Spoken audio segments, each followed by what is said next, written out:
एक लड़की लड़कों से इस तरह से चिढ़ा करती, अगर कोई लड़का उससे कुछ कह भी दिया करता तो वो जल्दी से जाकर अपनी माँ को बता दिया करती, बहुत बड़ा हंगामा कर दिया करती। दोस्तों, हर कोई लड़का उस लड़की से डरने लगता है कि भाई इससे तो दूर ही रहो, नहीं तो पता नहीं ये क्या बड़ा बवाल बना दे। एक दिन का वाक़या होता है, वो अपनी भेड़ बकरियों को लेकर जंगल में जाती है और वहाँ पर वो नदी में नहाने लगती है। वहीं पर एक लड़का खड़ा होता है, फिर होता है वहाँ पर इतना बड़ा बवाल। दोस्तों, किसी ने कभी कल्पना भी नहीं की थी। अगर आप भी पूरे मामले को सुनोगे तो एक बार सोचने के लिए मजबूर हो जाओगे।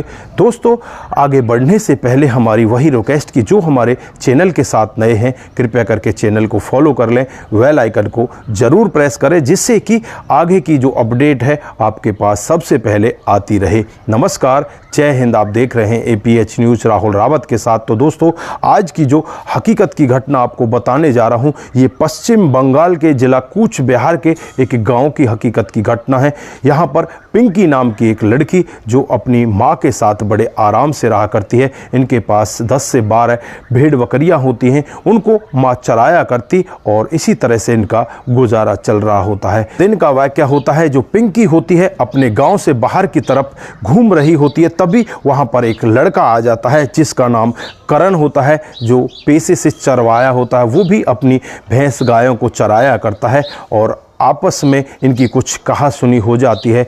जो यहाँ पर करण होता है पिंकी से कुछ कह देता है। अब यहाँ पर पिंकी अपनी माँ के पास पहुँच जाती है और अपनी माँ से कहने लगती है कि माँ, ये फला गांव का लड़का मेरे से इस तरह से कह रहा है। उनके गांव की जो डिस्टेंस होती है लगभग 2 से 2.5 किलोमीटर की होती है। माँ ये पूरा वाक़या सुनती है तो माँ उस लड़के के पास पहुँचती है और उसे बहुत ही ज़्यादा बुरा भला कहती है।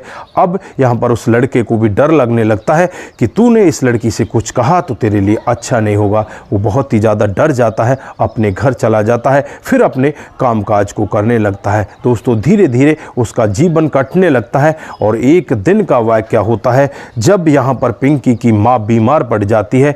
वो पिंकी से कहती है कि पिंकी, आज तू इन भेड़ बकरियों को ले जाओ और इनको चरा कर ले आना, लेकिन ज़्यादा दूर मत लेकर जाना। तो वो कहती है कि ठीक है माँ, मैं इनको ले जाती हूँ। फिर उनको वो जंगल की तरफ लेकर जाती है, लेकिन वो भेड़ बकरियां उसी जगह पर जाना चाहती थी जहां पर वो हर दिन जाया करती। वो उसके रोके नहीं रुकती और आगे बढ़ने लगती हैं और एक नदी के किनारे पहुंच जाती हैं। वहां जाकर वो देखती है कि यहाँ तो नदी बह रही है, तो ठीक है, मुझे नहाना वैसे ही पसंद है और गर्मी भी पड़ रही है, मैं नहा लेती हूँ। लेकिन वहाँ पर देखती है सामने वही लड़का जो करण, जिसके साथ में पहले भी इसकी इस तरह से झड़प हो चुकी थी। उससे कहने लगती है कि तुम यहाँ काफ़ी देर से नहा रहे हो, तुम यहाँ से निकलो, मुझे नहाने दो, मैं तुम्हारे साथ नहीं नहा सकती। तो यहाँ पर करण कहने लगता है कि क्या मैं एक बाथरूम के अंदर नहा रहा हूँ? तुम्हारे घर की बाथरूम है, ये नदी तुम्हारी है जो तुम इसमें से मुझे निकाल दोगी? क्योंकि करण उससे पहले ही चिढ़ा बैठा था। वो कहता है कि मैं यहाँ से नहीं निकलता, तुम्हें नहाना है तो तुम नहा लो, मैं तुम्हें थोड़ी मना कर रहा हूँ। दोस्तों, यहाँ पर पिंकी वहाँ से 50 मीटर आगे की तरफ चली जाती है और वहाँ जाकर नहाने लगती है। जो वहाँ पर नदी की गहराई होती है वो बहुत ही ज़्यादा होती है। अब जैसे ही पिंकी नदी में छलांग लगाती, उसे नहीं पता था यहाँ पर गहराई ज़्यादा है, वो डूबने लगती है, उसको तैरना भी नहीं आता। ये सब वाक़या यहाँ पर करण देख रहा था, तिरछी नज़र से उसको देख रहा था। मन ही मन सोच रहा था कि अगर इस लड़की से मेरी बातचीत हो जाती तो अच्छा होता। लेकिन जब वो देखता है कि ये लड़की तो डूब रही है, वो तुरंत ही नदी से बाहर निकलता है और भागकर उसी जगह पर पहुंच जाता है जहां पर वो लड़की डूब रही होती है।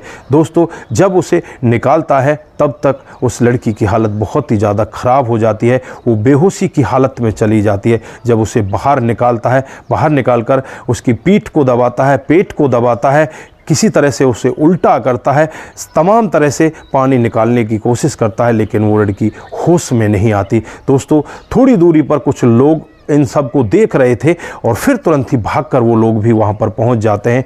और जब इस लड़के को पूछते हैं कि तुमने इस लड़की के साथ में किया क्या है, तो ये लड़का कांपने लगता है और कहता है कि मैंने इसके साथ में कुछ भी नहीं किया, मैंने तो इसको बचाया है। लेकिन यहाँ पर वो लोग कहते हैं कि तुमने ज़रूर इसके साथ में कुछ ना कुछ गड़बड़ की है, नहीं तो ऐसा हो ही नहीं सकता।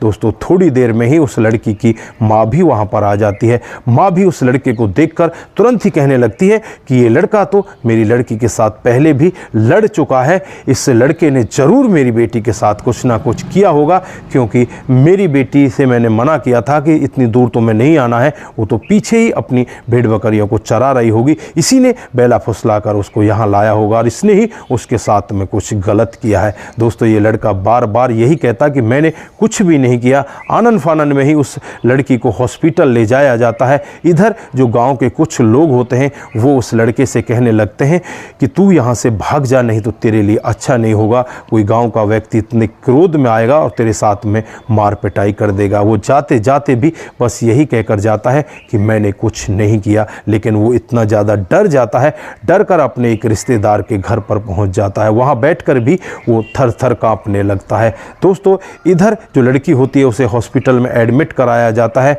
और एडमिट कराने के बाद रात को करीब 10 बजे उसे होश आ जाता है।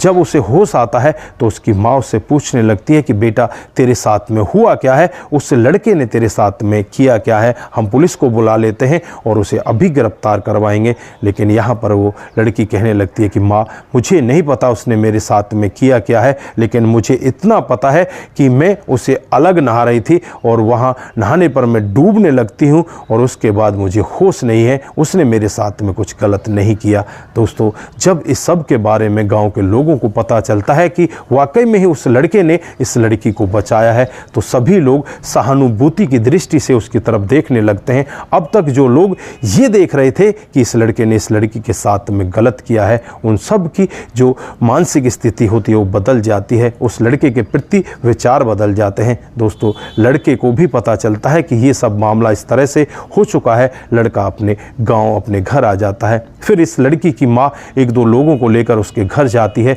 उसके माँ से माफ़ी मांगती है, कहती है कि हमारे बेटी को इसने बचाया है, हम आपका एहसान सदा भी नहीं भूलेंगे। यहाँ पर लड़का होता है वो कहने लगता है कि आंटी, इसमें क्या बुरा था, ये मेरा फ़र्ज़ था, वहाँ पर एक लड़की डूब रही थी, मैंने उसको बचा लिया।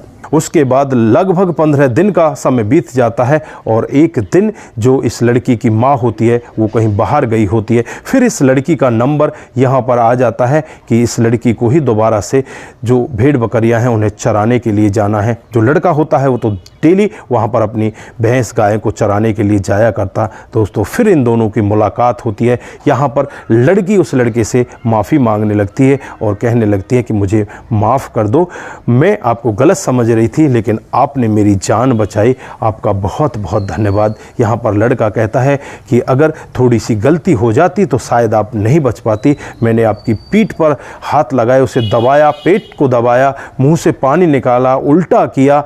दोस्तों, यहाँ पर लड़की को थोड़ा सा अटपटा सा भी लगता है, लेकिन वहाँ पर वो ज़्यादा कुछ नहीं कह पाती। फिर कहती है कि ठीक है, आपका बहुत बहुत धन्यवाद। दोनों एक दूसरे के साथ दोस्ती कर लेते हैं। फिर इन दोनों की दोस्ती इतनी गहरी हो जाती है, एक दूसरे के साथ ये शादी करने के लिए तैयार हो जाते हैं। माता पिता और घर वालों सबको बताया जाता है। घर वाले भी इस सब के लिए मान जाते हैं, क्योंकि एक ही ये जाति के होते हैं, इनका गोत्र अलग अलग होता है, एक दूसरे गाँव के ये होते हैं। दोनों की 2016 में ही शादी हो जाती है और शादी के बाद ये बड़े आराम से रहने लगते हैं। जो लड़का होता है वो खेती किसानी और अपनी गाय भैंसों को चराया करता है। जो उसकी पत्नी ये बन जाती है लड़की, वो उसके घर को बड़े आराम से संभालने लगती है। दोस्तों, आज इनके 2 बच्चे हैं और इनका जीवन बड़े आराम के साथ कट रहा है, बड़ी खुशी खुशी ये लोग जी रहे हैं। तो दोस्तों, ये थी आज की हकीकत की कहानी। आप लोगों को कैसी लगी? अगर आपको जरा सी भी प्रभावित करती है तो दोस्तों के साथ ज़रूर शेयर करके जाएं। दोस्तों, आपका एक शेयर हमें आगे बढ़ाता है। नमस्कार, जय हिंद, जय भारत।